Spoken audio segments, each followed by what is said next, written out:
We're learning a lot of notes, and it's getting a little confusing. People are asking me, how do I know which note is B? Or how do I know that that's a C? How do I know that that's an E or an F?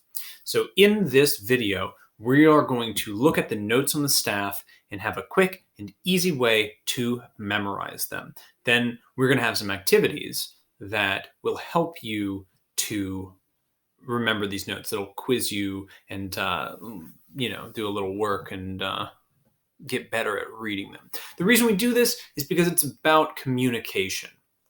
I think it's important to be able to see those notes and understand them, because even if you don't need that now, you are going to want that someday. You're going to want to know what notes are in a chord, or you're going to want to communicate it. Or if nothing else, you're going to want to practice the ability of looking at music and playing something with your hands. Because the music could be written notation like this, could also be tablature, could be a lead sheet, but we want to be able to trust our hands and read something on the screen without looking at them. It's going to make us better musicians, better guitarists. So let's get into it. When we look at the notes on the staff, we're going to start by looking at the notes in the spaces. That's on the left here. And then the notes on the lines, which is over here on the right.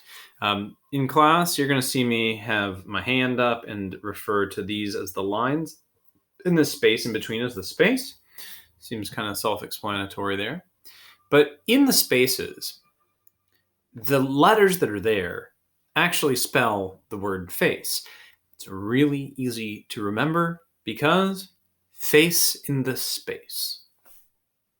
So if you see a note in the space, you start in the lowest space and spell face up, F-A-C-E. First space is F, second is A, third is C, fourth is E. It's as simple as that. If you spend the time figuring out what the notes are, eventually you just have them memorized and you don't have to think F-A-C-E all the time. Now on the right, we've got notes on the lines. Look at how the line goes directly through the note head.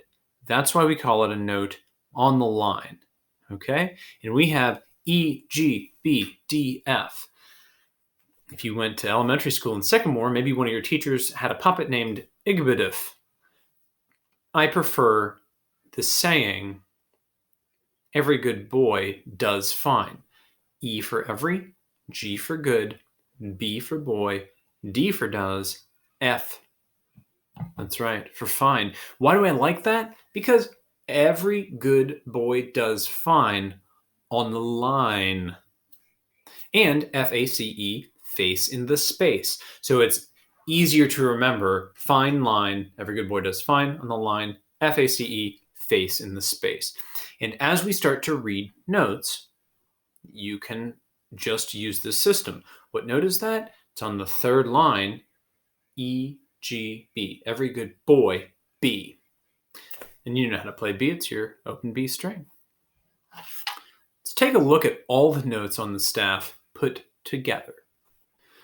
When we look at all the notes put together, we see that they go line, space, just moving up. They alternate line and space.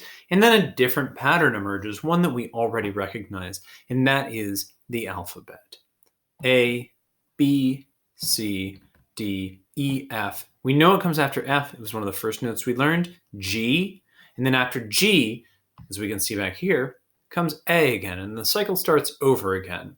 So that's another way to understand your notes. If you see an A in the space and the note moves up one, you don't have to think every good boy. You can just think A, it went up one to B. You can kind of stretch that then and think about what if it goes up two. I guess if it goes up two, then it's A to C, just like F-A-C, face, right? You'd be spelling that out and know that.